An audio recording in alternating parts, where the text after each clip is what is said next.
What happens when a person's worst nightmare unfolds at 37,000 feet for 17-year-old Jordan Carter? It wasn't just the shaking of the plane, it was the chilling silence of dismissal. Trapped in her seat, a crippling panic attack took hold, triggered by a sound that screamed of impending disaster. But to the flight attendant and the passengers around her, she was just a hysterical black teenager making a scene. They rolled their eyes, sighed in annoyance, and told her to calm down. They ignored her pleas. They ignored her warnings. But they couldn't ignore her when she finally stood up, walked past them all, and knocked on the cockpit door, holding her pilot's license. The recycled air of the cabin was a familiar perfume to Jordan Carter. It was a sterile mix of jet fuel cleaning solution and the faint, lingering scent of thousands of journeys. For her, it was the smell of home, the scent of ambition. At just 17, she had more logged flight hours than most people have on a road trip. Seated in 14B, an aisle seat on Trans-American Airways Flight 828 from Denver to New York, she felt the familiar, gentle thrum of the Airbus A321's engines through the soles of her sneakers. It was a lullaby. Jordan was small for her age, with bright, intelligent eyes that seemed to absorb everything. She was dressed in comfortable jeans and a hoodie from the Embry-Riddle Aeronautical University, a gift from her father for acing her private pilot license exam 6 months prior. Tucked in her backpack was the reason for this flight, an invitation to the prestigious Next Gen Aviators Conference in New York, a summit for the brightest young minds in aerospace. She was a prodigy, the kind of teenager who read FAA regulations for fun and found beauty in the complex dance of hydraulics and avionics. The flight began like any other. The safety demonstration, the final cabin, check the powerful stomach-dropping surge of takeoff.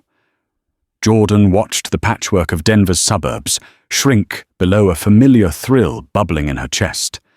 Flying wasn't just a passion, it was in her blood. Her father, a retired Air Force colonel, had first put her hands on the yoke of a Cessna 172 when she was 13. He taught her to feel the plane, to listen to its language, to respect the unforgiving physics of the sky. But he had also been with her during the incident. 2 years ago, a small twin-engine plane, a training flight with her dad and an instructor. A sudden violent storm over the Rockies. An engine sputtered, choked, and died its failure marked by a terrifying high-pitched metallic whine that sliced through the roar of the wind and rain. They had dropped thousands of feet in seconds before her father, with sheer grit and skill, had managed to land them safely in a remote field.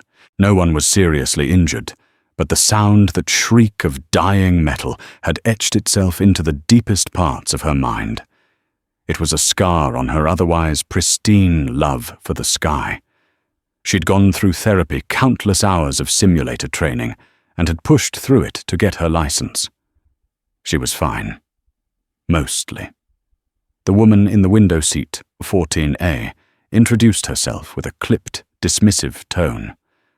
"Brenda Wexler," she said, barely making eye contact, before burying her nose in a glossy magazine.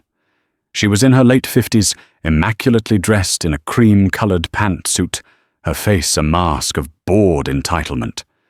Across the aisle in 14C was a man in a crisp suit, Mr. Peterson, who had immediately opened his laptop. His shoulders hunched with an air of self-importance. He huffed audibly when the flight attendant asked him to put it away for takeoff. The primary flight attendant in their section was a woman named Susan. She had a practiced plastic smile and a demeanor that suggested she had seen every kind of passenger and was impressed by none of them. When she took Jordan's drink order, her eyes flickered over the aviation logo on Jordan's hoodie with a faint, almost imperceptible smirk, as if finding the enthusiasm of a young girl quaint and slightly pathetic. For the first hour, the flight was smooth. The drink service came and went. Brenda ordered a Chardonnay, and complained that it wasn't cold enough. Mr. Peterson grumbled about the Wi-Fi speed. Jordan kept to herself a textbook on advanced aerodynamics open on her lap, the complex equations a comforting distraction. She was charting their course in her head, mentally running through the pre-flight checklists, a habit she couldn't shake.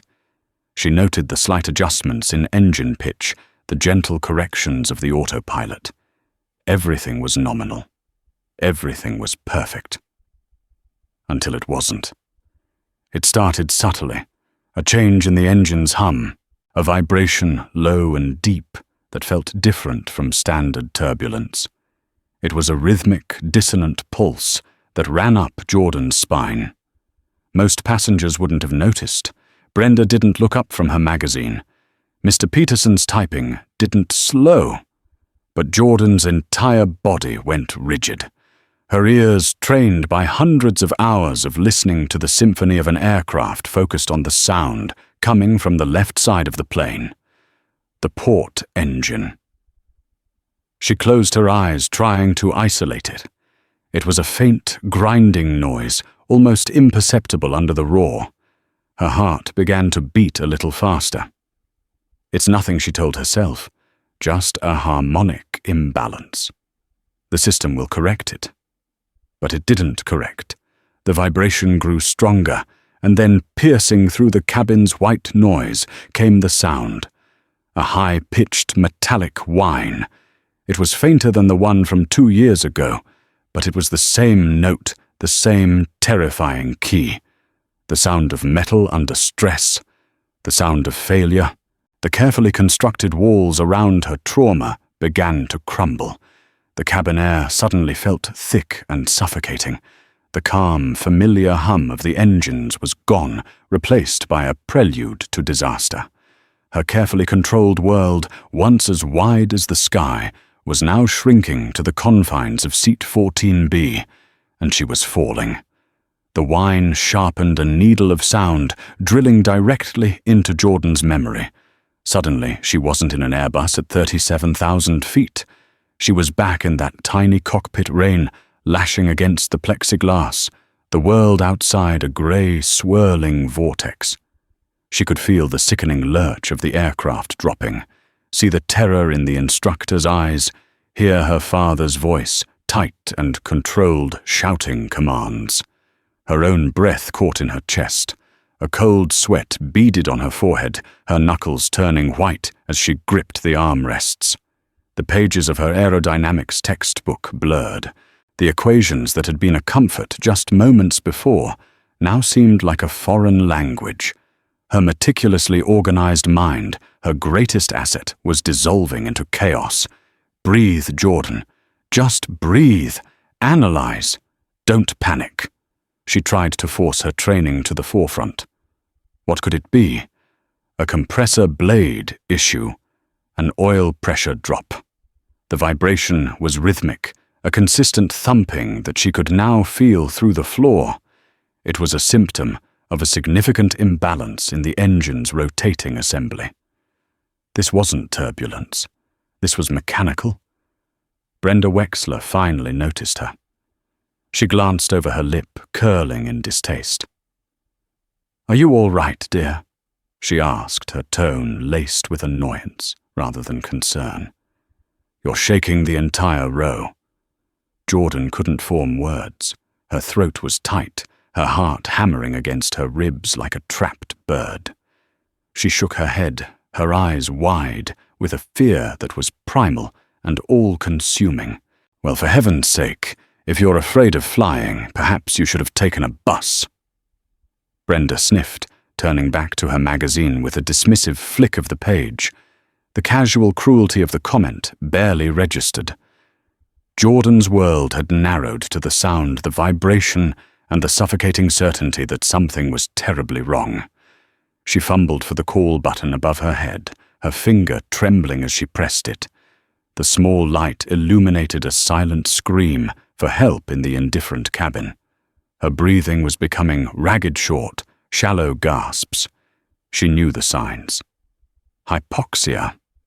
Not from a lack of cabin pressure, but from the oxygen starvation of a full-blown panic attack. The edges of her vision began to tunnel. Mr. Peterson across the aisle let out an exaggerated sigh, loud enough for everyone nearby to hear. He shot a venomous glare first at Jordan, then at the illuminated call light. "Unbelievable," he muttered, shaking his head and typing faster, as if to protest the interruption through his keyboard. It felt like an eternity before the flight attendant Susan arrived. She stood over Jordan, her smile fixed and strained. "Is there a problem here?" Jordan looked up, her face pale. "The engine," she managed to choke out, pointing toward the window. "The port engine. There's a vibration and a sound, a whine." Susan's professional smile didn't waver, but her eyes glazed over with a familiar brand of practiced patience reserved for nervous flyers. "Ma'am, turbulence is perfectly normal. We're just passing through a bit of rough air. The captain has everything under control." "No, it's not turbulence," Jordan insisted, her voice trembling but urgent. "It's a rhythmic vibration, consistent, and the pitch of the engine has changed. You have to listen." Susan leaned in slightly, a theatrical gesture of listening before straightening up. "I don't hear anything out of the ordinary. Everything is fine. Can I get you a glass of water? Perhaps some ginger ale?" It was the standard playbook for calming a hysterical passenger. In her eyes, Jordan wasn't a source of information. She was a problem to be managed. "I don't need water," Jordan pleaded, her voice rising in pitch. "I need you to tell the pilot to check the N1 fan speed readings for the number 1 engine. There might be a fan blade imbalance, or worse, a compressor stall." The technical jargon stopped Susan for a second. Her smile faltered. She looked at the teenager, this young black girl in a hoodie, and a flicker of something new crossed her face, suspicion. The smirk from earlier returned, but now it was condescending. "That's very specific," she said slowly. "Have you been watching a few too many disaster movies?" The laughter was quiet, but it was there. Brenda let out a derisive snort. Mr. Peterson smirked without looking up from his screen. Jordan felt a hot flush of shame and anger cut through her fear. They weren't just dismissing her, they were mocking her. They saw her race, her age, her gender, and put her in a box labeled hysterical girl. They didn't see the pilot. They didn't see the hours of training. They saw a stereotype. "I know what I'm talking about," Jordan said, her voice shaking with a mixture of terror and fury. "I'm sure you think you do," Susan said, her voice now taking on a patronizing, soothing tone, as if speaking to a toddler throwing a tantrum. "Now I'm going to get you that water. Just take a few deep breaths. In through your nose, out through your mouth. You'll feel much better." She turned and walked away, her mission of pacification complete in her mind. Jordan was left alone, her panic now compounded by a suffocating sense of helplessness. She wasn't just a passenger anymore. She was a Cassandra, cursed to see the future, but never to be believed. The vibration in the floor intensified, a death rattle no one else seemed to hear. And the sound, the terrible sound of falling, was getting louder. The glass of water arrived, delivered with the same sterile, dismissive smile. A plastic cup filled with ice, and a thin, chemical-tasting liquid that felt like an insult. Jordan stared at the condensation trickling down the side. It was a pat on the head, a there, a complete and utter invalidation of everything she was. "Drink up," Susan chirped, already turning her attention to another passenger's request. "It'll help." Jordan pushed the cup away. The water wouldn't fix an imminent engine failure, her mind now a battlefield between paralyzing fear and analytical training latched onto the latter as a desperate survival mechanism. The panic was a storm, but her knowledge was a lighthouse. She had to focus. "Okay, Carter. Think. What are the symptoms? 1. Rhythmic vibration, increasing in intensity. Not the random shudder of turbulence, but a steady, pulsing thrum, consistent with a rotating machinery imbalance. 2. High-pitched whine, the classic signature of metal-on-metal friction or extreme aerodynamic stress within the engine. 3. Change in engine pitch. She could hear it. The deep bass roar of the CFM56 engine had developed a discordant, sickly overtone. Her brain cycled through possibilities. Could it be a simple sensor malfunction? Possible, but that wouldn't explain the physical vibration she was feeling through the aircraft's frame. Could it be ice buildup on the fan blades? Unlikely at this cruising altitude and temperature. The most logical and most terrifying conclusion was a progressive mechanical failure.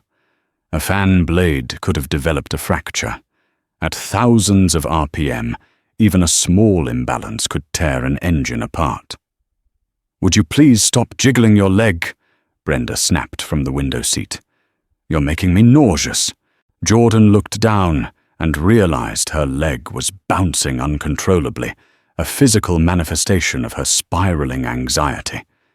She forced it, still planting both feet firmly on the floor. The vibration was still there, a constant, malevolent hum. "I'm sorry," Jordan said, her voice barely a whisper. "But something is wrong with this plane." Brenda rolled her eyes so dramatically it was a performance. "Oh, for the love of God! The flight attendant told you it was fine. The pilots know how to fly their little airplane. You're just having a panic attack. It's not our problem." "It will be everyone's problem if the engine fails." Jordan shot back, her voice louder and sharper than she intended. Heads turned. A few rows ahead, a man looked back with an annoyed expression. A mother holding a baby gave her a worried glance. Mr. Peterson across the aisle finally slammed his laptop shut with a loud crack. "That's it!" He boomed, his face red with fury. "I am trying to close a multi-million-dollar deal here, and I can't even think with this commotion, flight attendant." Susan was there in an instant, her face now a mask of stern authority. "Is there an issue, sir?" "Yes, there's an issue." Mr. Peterson gestured angrily at Jordan. "This girl is disrupting the entire cabin. She's yelling about the plane crashing. If she can't handle herself, she needs to be sedated or restrained. Some of us have important work to do." The accusation hung in the air, thick and poisonous.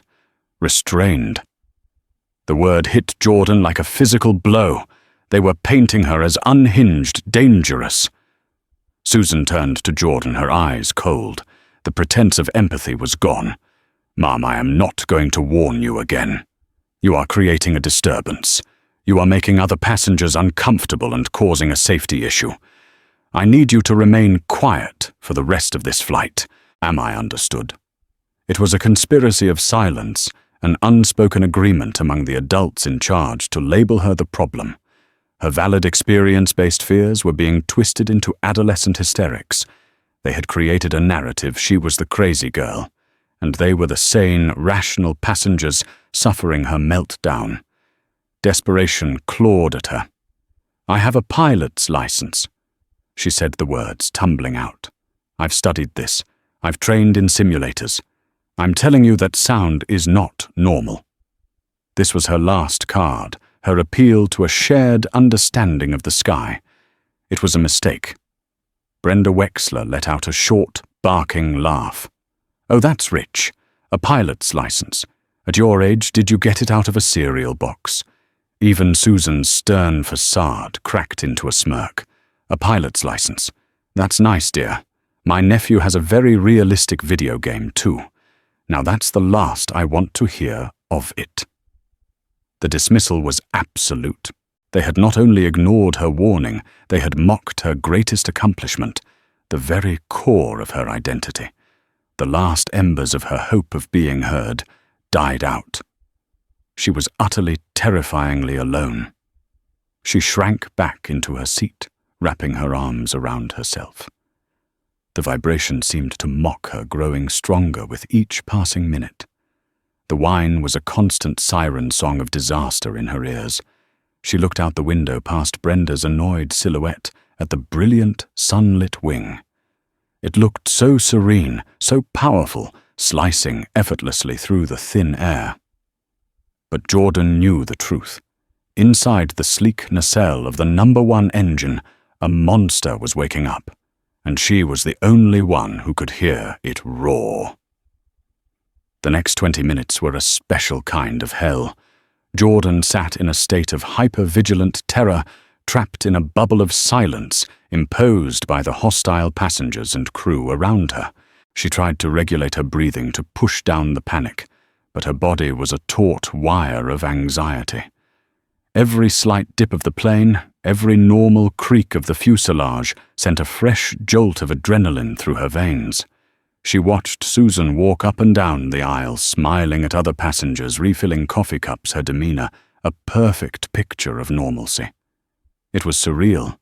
It was like watching someone tidy their living room while a fire raged in the kitchen. Did she not feel the vibration? Did she not hear the increasingly audible whine, or had she simply chosen not to? The vibration was no longer subtle. It was a tangible shudder that made the plastic tray table in front of her rattle softly. A passenger, a few rows back, a young man wearing headphones, took them off and looked around with a puzzled expression. He caught Jordan's eye, and she gave a slight, almost imperceptible nod. He frowned, a flicker of shared concern in his eyes, but then seemed to dismiss it, putting his headphones back on. Then the lights flickered. A brief, split-second dip in the cabin's illumination. Once. Twice. That got everyone's attention. A low murmur rippled through the cabin. Brenda Wexler looked up from her magazine, her mask of bored superiority finally cracking. Mr. Peterson stopped typing, his eyes darting toward the ceiling. The illusion of a perfectly normal flight was shattered. A moment later, the captain's voice crackled over the PA system. It was a calm, practiced baritone, the kind of voice designed to inspire confidence. "Folks, this is your captain speaking. We seem to be experiencing some minor instrument fluctuations up here in the cockpit. We're just going to turn off the seatbelt sign for a moment while we run a quick diagnostic. We'll have it sorted out shortly. In the meantime, sit back, relax, and enjoy the flight." The voice was calm, but the words were not. Pilots don't talk about instrument fluctuations unless they have to, and they certainly don't turn off the seatbelt sign to run a diagnostic. That part was clearly a misstatement in an attempt to sound routine, which made it even more alarming. He had meant to say they were turning it on. A second later, the fasten seatbelt sign pinged on, confirming his slip-up. Jordan's blood ran cold. Instrument fluctuations. It was happening. The engine vibration was likely interfering with the electrical generators. The flickering lights were a symptom of an unstable power supply from the port engine. If that generator failed, they would lose power to a significant portion of the aircraft's systems. The other passengers were scared now. The mood in the cabin had shifted from annoyance at Jordan to a generalized, palpable fear. Brenda was gripping her armrest, her knuckles white. Mr. Peterson was staring intently out the window, his bravado gone. "What was that? What's happening?" Brenda asked, her voice a nervous squeak. She was looking at Jordan, her earlier derision replaced by a sliver of desperate hope that the hysterical girl might have an answer. Jordan just shook her head, her face grim. "I told you." Susan and the other flight attendants began to move through the cabin, their smiles now tight and forced their movements a little too quick. They checked seatbelts and secured loose items, their voices chipper, but their eyes betraying a deep-seated worry. Susan passed their row, and Jordan met her gaze. The flight attendant's eyes were wide, and for the first time, Jordan saw not condescension, but fear. Real, unadulterated fear. Yet even now there was no apology, no acknowledgement. To admit Jordan was right would be to admit she had failed, that she had ignored a credible warning. Suddenly the plane lurched violently to the left. It wasn't a drop, but a sharp, sickening yaw, as if the aircraft was being pushed sideways by an invisible hand. A few screams erupted from the back of the cabin. The rattling of the tray tables became a loud clatter.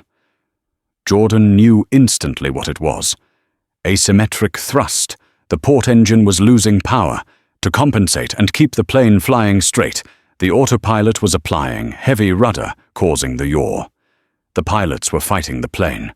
The calm voice of the captain came on again, but this time it was strained, the professional calm fraying at the edges. Folks were going to be diverting to Pittsburgh International Airport. Please remain in your seats with your seatbelts securely fastened. Flight attendants, prepare the cabin for landing. Diverting. Prepare for landing. The words were code. This was an emergency. Pittsburgh was the closest major airport. They weren't going to make it to New York. The plane banked steeply, the G-force pressing Jordan into her seat. Outside, the sunlit wing dipped, pointing toward the vast green and brown quilt of the American heartland below. They were descending and fast.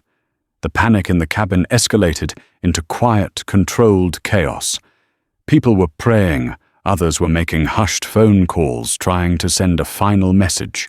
And in the middle of it all sat Jordan, her own fear, a cold, hard knot in her stomach. But something else was rising alongside it, a strange, terrifying clarity. The panic had burned away, leaving behind the pure, unyielding steel of her training. She wasn't just a passenger anymore. She was a pilot, and her plane was in trouble. She knew the systems of an A321. She knew the emergency procedures. She also knew that instrument failures combined with a potential engine fire, a real possibility with a compressor stall, could create a cascade of alarms in the cockpit, overwhelming the pilots with information. A condition known as cognitive tunneling could set in where they focus on one problem while missing another more critical one. She looked at Susan now, strapping herself into a jump seat, her face ashen. She looked at Brenda, her eyes squeezed shut in prayer. She looked at Mr. Peterson, staring blankly ahead, his multi-million-dollar deal forgotten. They were all passengers. They were helpless. But she wasn't. In that moment, a decision formed in her mind. It was insane. It was against every rule. It could get her arrested, her career in aviation destroyed before it even began. But it was the only thing she could think of to do. She couldn't sit here and wait to die, not when she might hold a piece of the puzzle that could save them all. She unbuckled her seatbelt. The small click was deafening in the tense silence.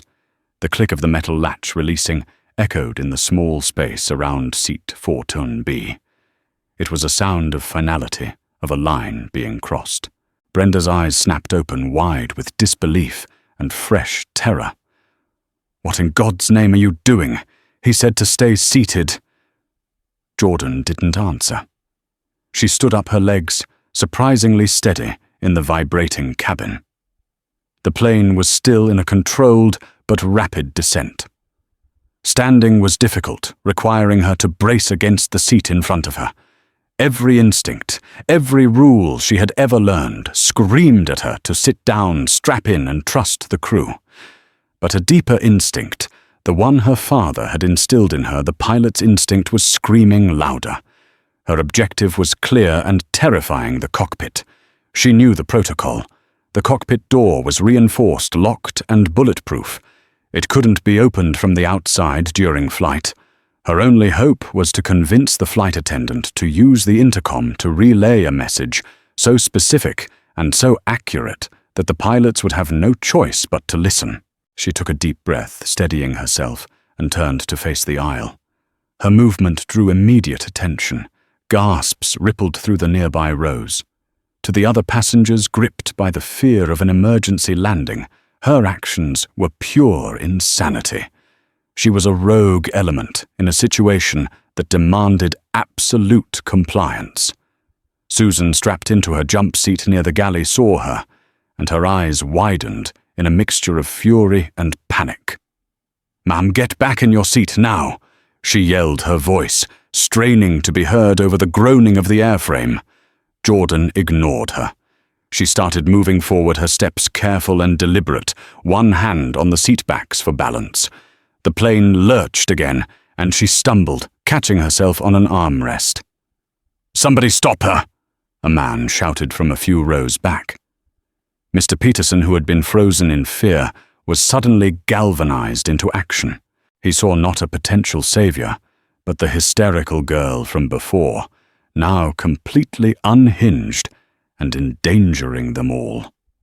He unbuckled his own seatbelt. "I'll handle this," he grunted, stepping into the aisle to block her path.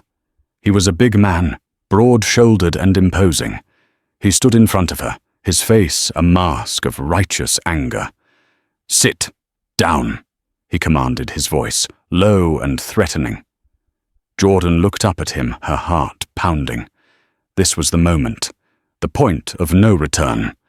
She could retreat to her seat, branded a lunatic, and wait for their fate, or she could push through. "Get out of my way," she said, her voice quiet, but ringing with an authority that surprised even herself. The fear was gone, replaced by a cold, laser-like focus. "I'm not going to let some crazy kid run wild on this plane," Peterson snarled, reaching a hand out to grab her arm. "Don't touch me," Jordan said, her eyes flashing. "You don't understand what's happening. The pilots are dealing with a cascade failure. The vibrations from the engine are likely causing erroneous readings on multiple systems. They might be chasing a ghost of false alarm while the real problem gets worse." Her words were precise, technical, and delivered with absolute certainty. For a split second, Peterson faltered. This wasn't the rambling of a panicked teenager. It was the language of a professional. But the moment of doubt passed, replaced by his own fear and prejudice. "You don't know anything," he spat. "You're just scared." From the front of the cabin, Susan was on her feet, rushing toward them. "Sir, get back to your seat, both of you." The scene was devolving into chaos. Jordan knew she had only seconds. She couldn't fight her way past Peterson. She had to use her mind. Flight 828 is an Airbus A321-200, equipped with 2 CFM-65B engines. She said, her voice rising to cut through the noise. She was speaking not just to Peterson, but to Susan, to anyone who might listen. The rhythmic vibration, combined with the power fluctuations and the yaw, indicates a progressive failure of the N1 fan assembly in the number 1 engine. This isn't just a loss of thrust, it's a potential uncontained engine failure. If a blade separates, it could rupture the fuel lines in the wing or sever hydraulic controls. We don't have minutes. We have seconds. Every word was a hammer blow of truth. The technical detail, the calm recitation of catastrophic possibilities, was more chilling than any scream. Susan stopped dead in her tracks. Her face went pale. As a flight attendant, she had been trained on the basics of emergencies. She didn't know what N1 fan assembly meant, but she knew what uncontained engine failure meant. It was the stuff of nightmares, the worst-case scenario. Peterson was still standing in her way, but his aggressive posture had slackened. The certainty in his face had been replaced by a dawning horror. Jordan pressed her advantage. "I need you to get on the intercom and tell the captain exactly what I just said. Tell him a passenger has identified the symptoms of an imminent uncontained failure in engine 1. Tell him to check the EGT, the exhaust gas temperature. It's probably redlining." Susan was staring at her, her mouth slightly agape. The girl she had dismissed as a nervous flyer, the teenager she had patronized with a glass of water, was now speaking with the vocabulary of a test pilot. The cognitive dissonance was overwhelming. "Who was this girl? "I can't," Susan stammered. "We can't interfere with the flight crew during an emergency." "They are already in an emergency." Jordan's voice cracked with the sheer frustration of it all. "They might be looking at a dozen different warning lights right now. They need focused information from someone who can feel what the plane is doing back here. You have to trust me." It was a stalemate. Peterson blocked her path. Susan was frozen by protocol. The plane continued its terrifying descent. Jordan knew that just talking wasn't enough. She needed to give them something undeniable, something that would shatter their perception of her and force them to act. Her hand dove into the back pocket of her jeans. She pulled out her wallet, a simple, worn leather wallet. Her fingers, shaking, slightly fumbled inside. She bypassed her driver's license, her student ID. She pulled out a small, laminated card. It was her FAA private pilot license. Jordan held the small plastic card aloft her hand, trembling, not from fear, but from the sheer, earth-shaking gravity of the moment. The cabin light, still flickering intermittently, caught the holographic eagle of the Federal Aviation Administration seal. In the tense, claustrophobic atmosphere of the aisle, it seemed to glow. "My name is Jordan Carter," she announced, her voice cutting through the hushed panic of the cabin. She pitched her voice to be heard by Susan, who was still standing a few feet away. "This is my FAA private pilot license. Certificate number 7821-9B4C. I have 150 logged flight hours, 40 of them on multi-engine aircraft simulators. I am telling you as a certified pilot, this aircraft is in imminent danger of catastrophic failure." Silence. The words, the license, the sheer unadulterated confidence in her voice landed like a shockwave. Mr. Peterson, who had been about to physically shove her back toward her seat, froze. His eyes locked onto the card in her hand, then darted to her face. The angry, dismissive expression on his face dissolved, replaced by a slack-jawed cocktail of confusion and awe. Brenda Wexler, craning her neck to see from her seat, let out a choked gasp. The teenager she had mocked the girl with the cereal box license was holding the real thing, but it was Susan's reaction that mattered most. The flight attendant's face, already pale with fear, drained of all remaining color. The rulebook, her training, her ingrained prejudice, all of it was being shredded before her eyes. The situation had gone catastrophically off script. The hysterical passenger was not a passenger. She was a pilot. The warnings she had dismissed were not the ramblings of a nervous flyer. They were the professional assessment of a fellow aviator. The weight of her misjudgment, of her condescension, came crashing down on her. She hadn't just been rude, she had potentially ignored a critical safety warning. "Call them," Jordan urged, her gaze locked on Susan's. "Now, tell them what I said. Tell them to cut the fuel to engine 1 entirely. Don't just idle it, shut it down. Whatever is broken in there is tearing the engine apart. They need to stop it before it breaks free." Susan's training and Jordan's desperate logic were at war in her mind. Protocol was screaming no. Survival was screaming yes. With a trembling hand, she reached over and picked up the intercom handset from the wall of the galley. Her fingers fumbled with the buttons. "Captain Miller," she said, her voice barely a whisper, cracking with emotion. "This is Susan in the main cabin." A tense pause. The captain's voice, clipped and strained, came back over the speaker, audible to those nearby. "Not now, Susan. We're busy." "Sir, you don't understand." Susan stammered, her eyes darting to Jordan. "There's a passenger here. She's a pilot. She says we have an imminent, uncontained failure in engine 1. She says to shut it down. Completely. Cut the fuel." There was a moment of charged silence from the cockpit. The idea of a passenger, even one claiming to be a pilot, giving instructions during an emergency, was unheard of. "That's absurd," another voice, younger and sharper, crackled over the speaker. The first officer, David Chen. We have a cascade of sensor errors, but the core engine readings are...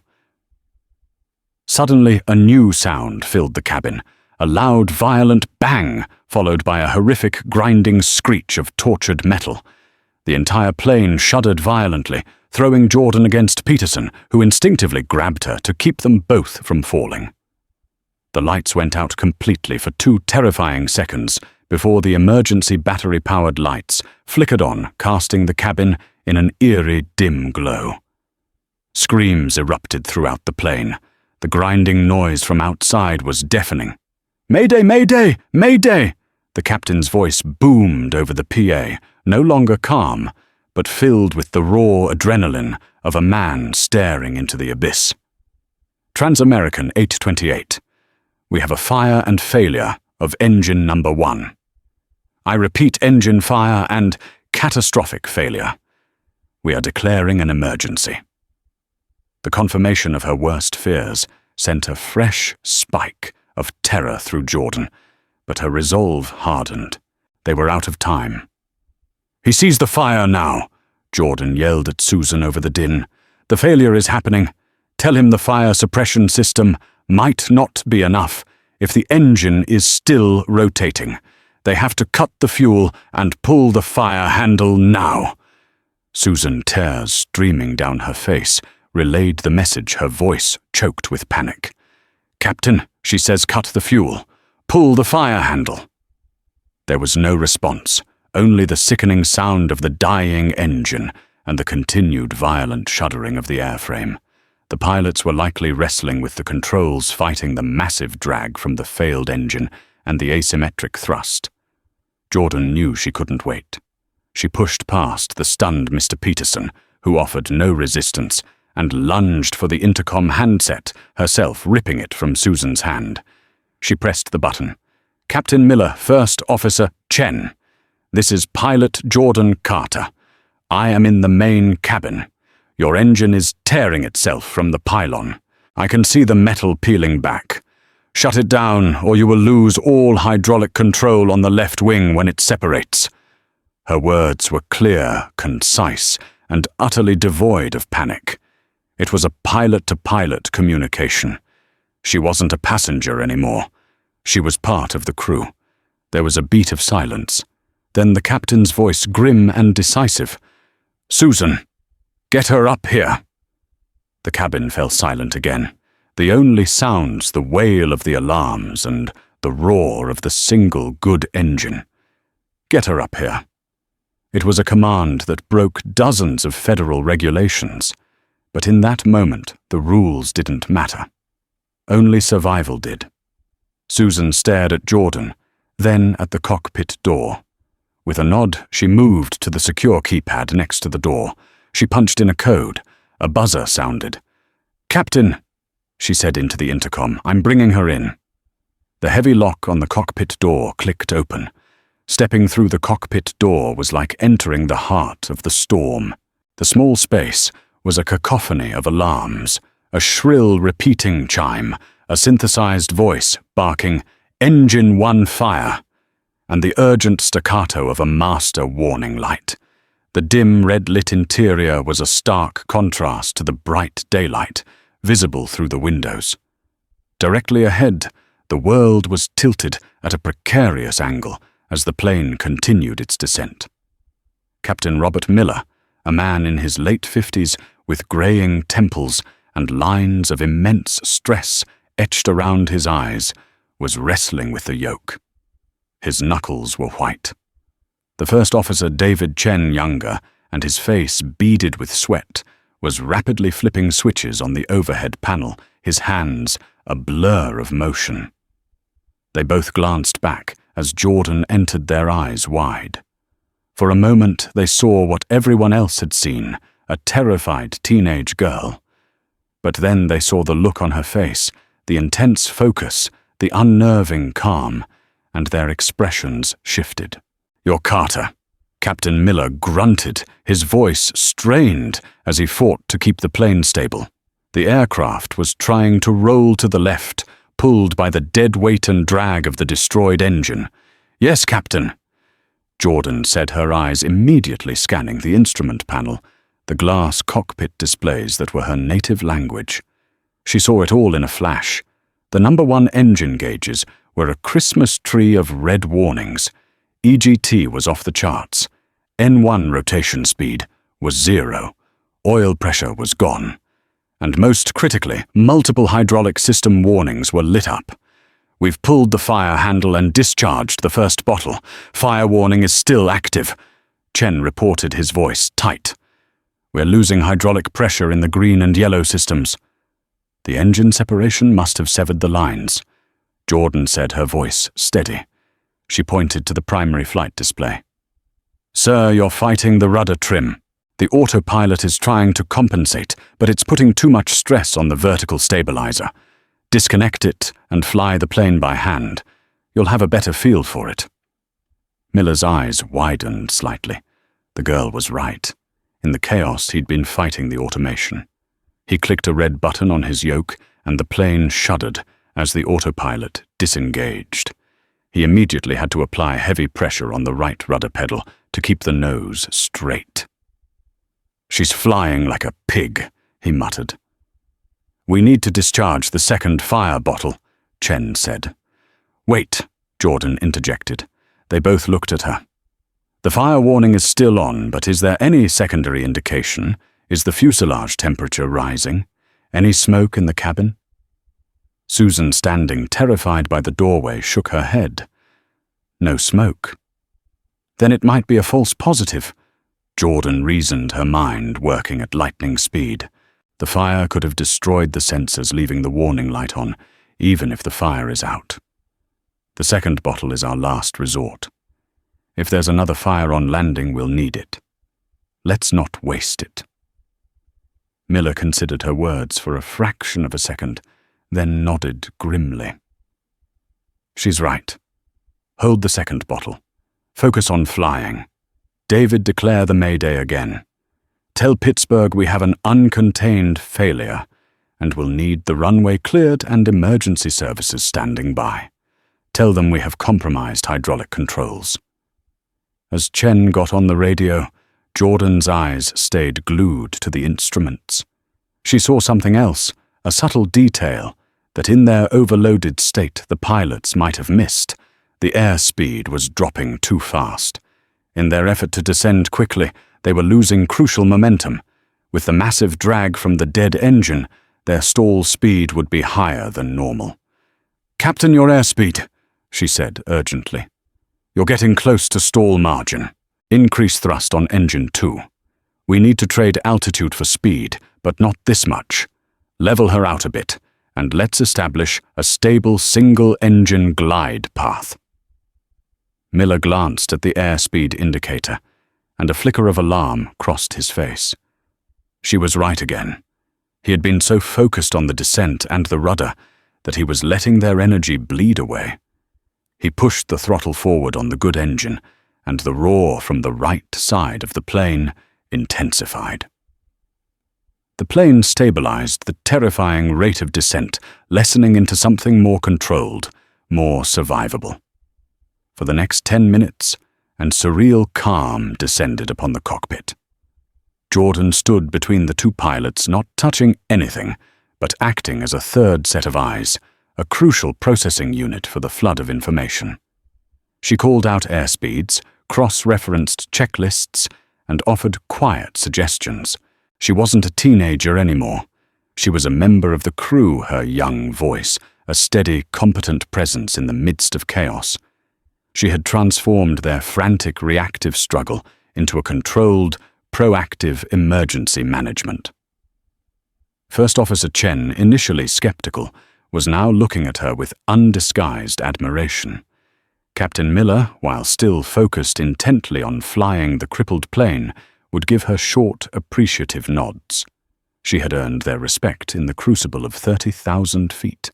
As the patchwork of Pennsylvania fields grew larger, the airport came into view. The red and white lights of fire trucks and ambulances were already lined up along the runway, a terrifying and welcome sight. "This is it," Miller said, his jaw tight. landing on one engine with partial hydraulics. It's going to be rough. Crosswind from the right, Jordan noted, reading a display. You'll need to crab on approach, then kick in left rudder just before touchdown to straighten her out. It'll be a fight. Miller grunted in agreement. He knew the procedure, but hearing her confirm it so calmly was reassuring. The final approach was the most intense experience of Jordan's life. The plane felt sluggish, unresponsive. Every input from Captain Miller was a battle. Jordan called out the altitudes. 500, 400, 300. The ground rushed up to meet them. For a terrifying second, Jordan thought they were coming in too fast, but Miller was a master. At the last moment, he flared the plane, easing the yoke back. The landing gear touched down with a deafening screech of rubber and a violent jolt that shook the entire airframe. Miller fought the rudder, keeping the plane on the center line as it bucked and swerved. Sparks flew from the left side as the damaged engine nacelle scraped against the runway. The plane finally blessedly began to slow down. It came to a stop not on the runway, but skewed into the grassy verge, surrounded by a swarm of emergency vehicles. In the cockpit, there was a moment of profound, deafening silence, broken only by the dying whine of the single good engine and the continued insistent chime of a single minor alarm. Captain Miller slumped back in his seat, his hands dropping from the controls, shaking with exhaustion and adrenaline. He turned and looked at Jordan, his face pale, but his eyes shining with a deep, profound respect. "Kid," he said, his voice thick with emotion, "you just saved my plane." The moment the plane came to a halt, the cabin door was flung open by firefighters. The emergency slides inflated with a loud hiss, and the evacuation began. In the cockpit, the tension broke, replaced by a wave of bone-deep exhaustion and overwhelming relief. Captain Miller was already talking to the tower, confirming the safety of the crew and passengers. As Jordan stood by, adrenaline giving way to a profound tremor in her hands, she saw the full weight of what she had done. She hadn't just saved the plane, she had irrevocably altered the course of her own life and the lives of those who had dismissed her. When they finally deplaned onto the tarmac, not via the slide, but by a set of rolling stairs brought by the ground crew, they were met by a sea of official-looking people, FAA investigators, NTSB agents, and airline executives in dark suits. The story of what had happened, the engine failure, the emergency landing, and the mysterious pilot passenger in the cockpit had already spread like wildfire.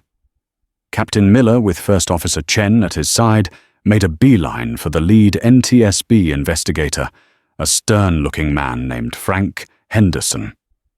Miller clapped a heavy hand on Jordan's shoulder, keeping her by his side. "Frank," Miller said, his voice still raspy. "This is Jordan Carter. If it wasn't for her, we'd be a smoking hole in the ground right now. Mark my words. She diagnosed the problem before we did, and she was instrumental in managing the emergency. I broke about 50 regulations bringing her into my cockpit, and I'd do it again in a heartbeat. She's a hero." Henderson looked from the seasoned captain to the 17-year-old girl in the aviation hoodie, his expression one of professional curiosity and surprise. He simply nodded, making a note on his clipboard. "We'll need a full statement from all of you." It was then that the karma began its descent, as swift and certain as gravity itself. The passengers were being triaged and interviewed nearby. Jordan saw Brenda Wexler speaking animatedly to an airline official, likely lodging a complaint. Jordan watched as the official listened, then was approached by another agent who whispered something in his ear. The official's posture changed. He looked over at Jordan, standing next to the captain, then back at Brenda. His polite, sympathetic expression hardened into a cool, professional mask. "Ma'am," he said, his voice now devoid of warmth. We have multiple witness accounts, including from the flight crew, that you and other passengers actively harassed a passenger who was attempting to warn the crew of a safety issue. Is that correct? Brenda's face went from indignant to ghostly white. No. She was hysterical. She was frightening everyone. She was a licensed pilot, correctly identifying a catastrophic engine failure. The official stated flatly. The public nature of the dressing down was brutal. Other passengers who had witnessed Brenda's earlier behavior were watching their expressions a mixture of shame and contempt. The story unraveled quickly. Brenda Wexler, it turned out, was a prominent donor and board member for a well-known national charity focused on empowering underprivileged youth. The hypocrisy was staggering.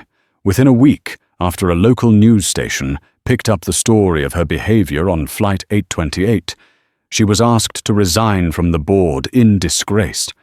Her social standing, built on a lie of public compassion, was shattered. Next came Mr. Peterson. He was attempting to downplay his role, telling an investigator that he was simply trying to maintain order. However, another passenger, the young man with the headphones who had exchanged a look with Jordan, came forward. He had recorded a short video on his phone of Peterson aggressively blocking the aisle and threatening Jordan. The video capturing his angry, dismissive tirade was handed over to the airline and the FAA. It also inevitably found its way online. Peterson was identified as a senior partner at a major venture capital firm in Chicago. The ensuing viral backlash saw the hashtag #VentureVulture trending for 2 days. The tech startup he was trying to close a deal with a company run by a young female CEO who valued empathy publicly pulled their offer, citing a fundamental misalignment of values. His multi-million-dollar deal evaporated into a cloud of public shame. For Susan, the flight attendant, the reckoning was more professional, but no less severe. Her official debriefing with the airline and the FAA was grueling. She had to admit, under direct questioning, that she had ignored Jordan's specific technical warnings and had chosen to treat the situation as a behavioral issue rather than a potential safety threat. She wasn't fired. Her union protected her, but she was suspended for 6 months without pay and ordered to undergo extensive retraining, including modules on passenger assessment and CRM crew resource management. The smirk she had given Jordan had cost her dearly, not just in salary, but in the trust and respect of her colleagues. It was a permanent stain on her record, but for Jordan, the world was opening up. The day after the incident, the CEO of Trans-American Airways, a man named Charles Morrison, called her and her family personally. He apologized profusely for the way she was treated by his crew and fellow passengers. Then he made her an offer. The airline would not only cover her full tuition at Embry-Riddle, but would also grant her a conditional fast-tracked position in their pathway to the PROS pilot program, guaranteeing her a job as a first officer upon completion of her training and required flight hours. Her story was on every major news network. The shy, brilliant girl who loved the sky became an overnight inspiration. She was interviewed by Lester Holt on NBC Nightly News, her calm, intelligent demeanor captivating the nation. She used the platform not to brag, but to talk about the importance of listening to people regardless of their age, race, or gender. Standing in front of a bank of cameras a week later, with her proud father by her side, and a new scholarship certificate in her hand, Jordan Carter reflected on the journey. The sky had tested her, had thrown its worst at her. People had doubted her, dismissed her, and tried to silence her, but she had held on to her truth, her knowledge, and her courage. She had walked through the storm and landed on the other side, not just a survivor, but a commander of her own destiny. The sky was not her limit. It was her home, and she had just proven to the entire world that she belonged there. In the end, Jordan Carter's story isn't just about a flight that almost ended in disaster. It's a powerful lesson in perception and prejudice. It's about the incredible strength that can be found in the quietest voices and the profound expertise that can hide in the most unexpected places. The passengers who ignored her didn't just dismiss a scared teenager. They silenced a pilot, and in doing so, they almost sealed their own fate. Their karma wasn't supernatural. It was the simple, real-world consequence of their own actions being exposed to the light. Jordan didn't ask for the spotlight, but she used it to remind us all to listen a little closer, to judge a little less, and to recognize the hero that might be sitting right next to us. If Jordan's incredible story of courage and vindication moved you, please give this video a like and share it with someone who needs to hear it. And for more true stories of karma, justice, and incredible human spirit, make sure you subscribe to the channel and hit that notification bell. Thank you for watching.